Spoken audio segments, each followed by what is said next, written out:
We shall win the hearts of every person with love. And that is our main objective. Islam, a fresh perspective. Promoting the unity of God, the belief in all prophets, and the service of mankind. A religion that promotes loyalty, enjoins freedom, equality, respect, and peace. Islam, a fresh perspective. Love for all, hatred for none.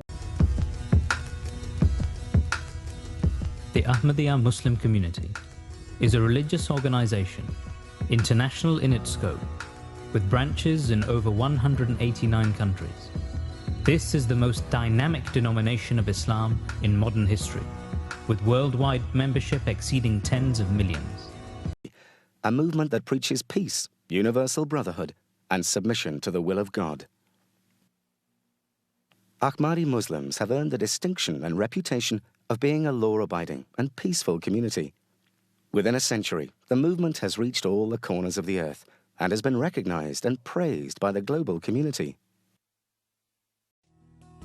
Its service to humanity is one of its core teachings, and this reflects in the vast number of humanitarian projects it has established across the globe.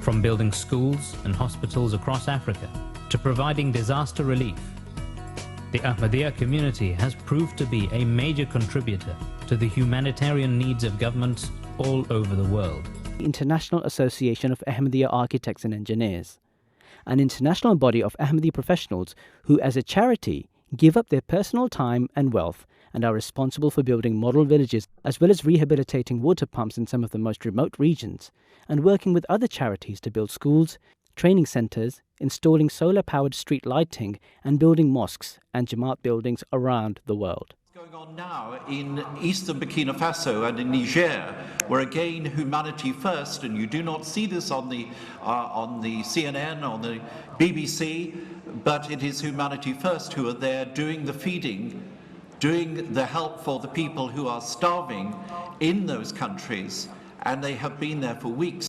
It has been 125 years.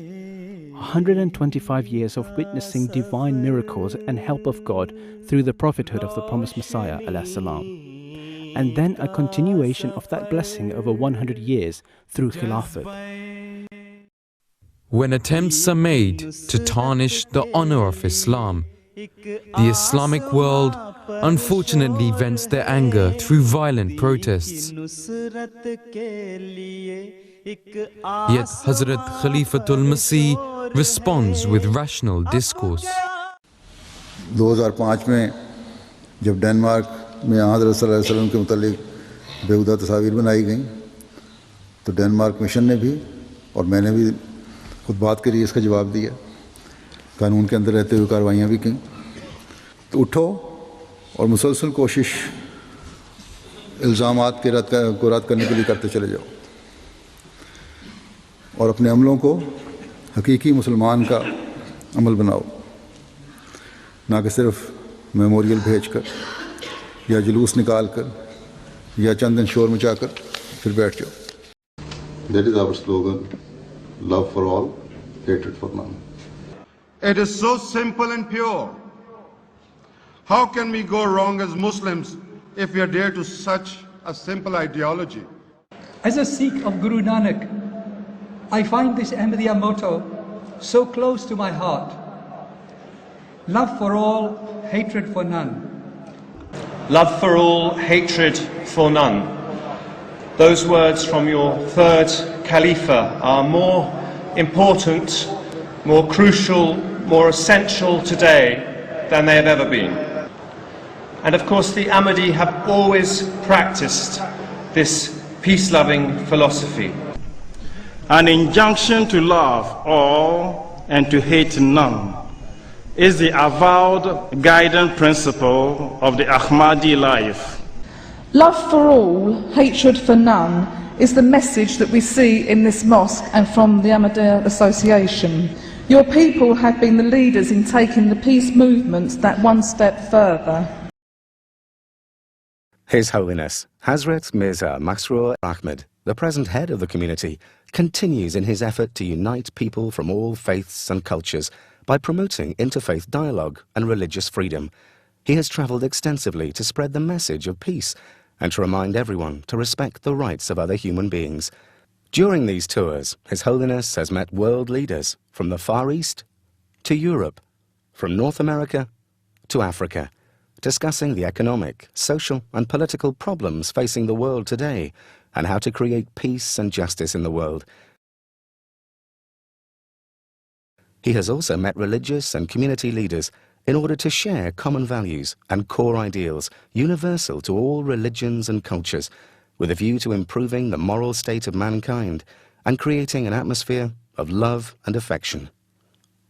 Anticipated event to be attended by Hazrat Khalifatul Masih was the historic Conference of World Religions, organised by the UK Ahmadiyya Muslim community at Guildhall in London. The event was themed around the existence of God in the 21st century, and it was attended by representatives of major world religions, as well as 500 other guests consisting of politicians, academics and NGOs.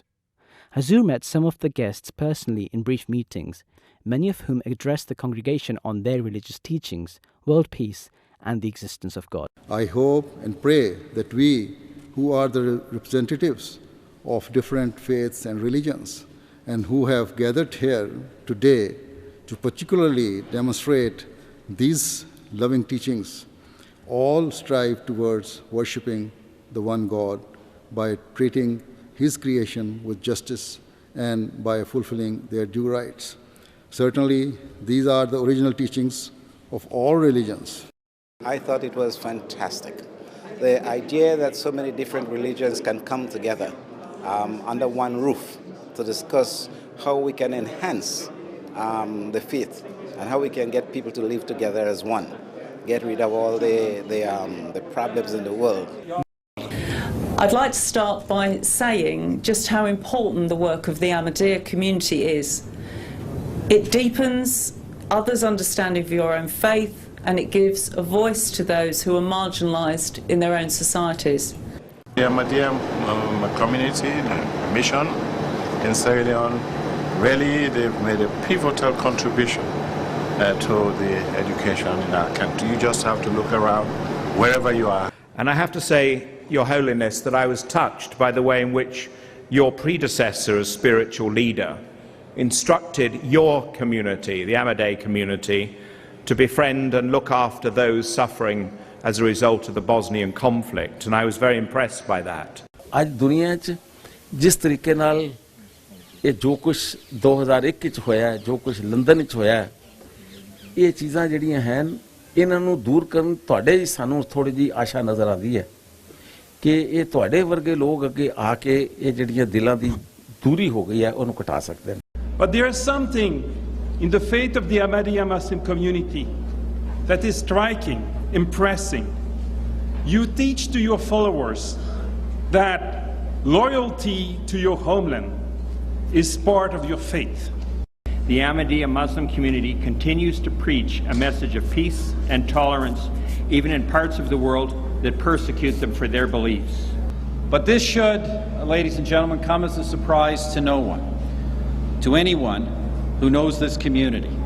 Ahmadis are renowned throughout the world for their devotion to peace, universal brotherhood, and the will of God, the core principles of true Islam. For me, as a student of Islam for now almost 30 years, I am constantly amazed by the depth of service that is certainly represented by this community and tradition, by the depth of tolerance and the constant searching for what it means to be human. To be of human means to be of service, and I think this is so dramatically represented by the message of this community.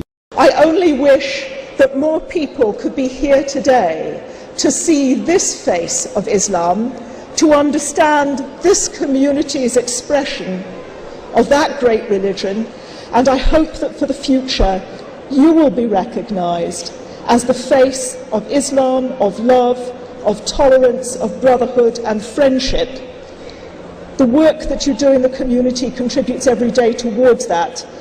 What would the world have been without Ahmadiyya movement?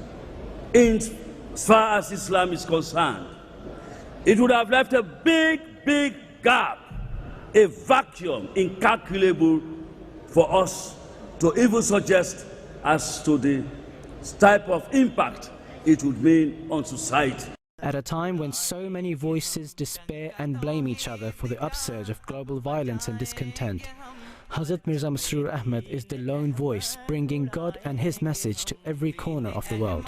Hazrat Khalifatul Masih's message is gaining attention all around the world, as he is the only leader, political or religious, calling for a collective effort towards peace and justice. Hazrat Khalifatul Masih V steps forward at any and every opportunity to engage the public, politicians and media in this extremely worthwhile cause. There have been numerous question and answer sessions as well as press opportunities in the past year where Hazrat Khalifatul Masih has demystified Islam and presented simple and clear solutions to problems faced by nations and individuals.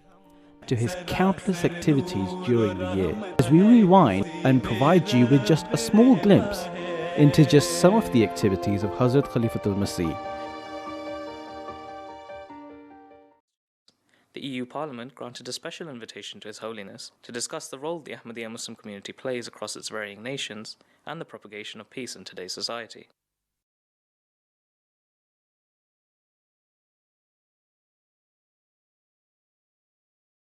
The Pan-African Ahmadiyya Association event celebrating 50 years of independence of many African countries. A large reception was also held in Nagoya, attended by more than 150 influential guests, some of whom spoke in great praise of the community in their humanitarian services during earthquakes and the recent tsunami, even outlining services of Chaudhry Zafrullah Khan Sahib towards Japan during his days in the United Nations. Hazrat Khalifatul Masih V, may Allah strengthen his hand, met with leading congressmen and senators and other leaders at Capitol Hill. The meeting, the first of its kind, gave an opportunity to some of the most influential leaders in the United States to hear firsthand Islam's message on world peace. Congress are able to do is to get a flag that is flown over the Capitol in Washington, D.C., and to give it to a man of great holiness who has honored us by his presence. His historic invitation to the sacred meeting place, Turanga Waiwai, by the Maori king. Never before had a religious leader been invited to such a meeting. Khalifatul Masih officially presented the king the Holy Quran with Maori translation. A historical event took place when His Holiness was to visit the National Parliament of Ireland, the Oireachtas, in Dublin. Hazrat Khalifatul Masih was given a presidential police escort. The speaker welcomed His Holiness to Ireland and spoke of his admiration of the peaceful message and positive contribution of the Ahmadiyya Muslim community to Ireland. His Holiness answered various questions from the parliamentarians through which he was able to explain Islam's true teachings to them. At the Parliament buildings in the capital, Wellington, Hazur delivered his keynote address, adding to his continued efforts of reaching out to world leaders, as he has done at the British Houses of Parliament, the US Capitol Hill, and the European Parliament. Wherever the movement has been established, it endeavours to exert a constructive influence of Islam through social projects, educational institutes, health services, Islamic publications, and the construction of mosques. These endeavours continue, despite the bitter persecution that the community suffers in some countries. More broadly, I've made the case that no society can truly succeed unless it guarantees the rights of all of its peoples, including religious minorities, whether they're Ahmadiyya Muslims in Pakistan, or Baha'i in Iran, or Coptic Christians in Egypt. So going forward, we will keep standing for religious freedom around the world. We continue to stand for the rights of all people to practice their faiths in peace and in freedom. The absence of peace in the world was brutally brought again to the world's attention in the horrific attacks in Lahore of last May. Referring to these tragic events, Hazrat Khalifatul Masih V consoled the youngsters of the community, reminding them that hardships and sacrifices were incumbent on God's true followers. In May last year, 86 Ahmadi Muslims were martyred whilst offering their Friday prayers. We bore this tragedy with patience. In Indonesia, our Ahmadis were recently martyred in most barbaric and cruel manner. We did not respond violently, nor did we conduct any covert attacks. In a world on the brink of social and economic downfall, one man continues to nurture the bond between man and his creator. Ashhadu an la ilaha illallah wahdahu. This is the religious revolution which is now upon us. Not a revolution of the sword, but of the heart. An overhaul of the corrupt system, and in its place a message of peace, modesty, humility, and sacrifice. This is the real revolution. Ashhadu anna Muhammadan abduhu wa rasuluhu.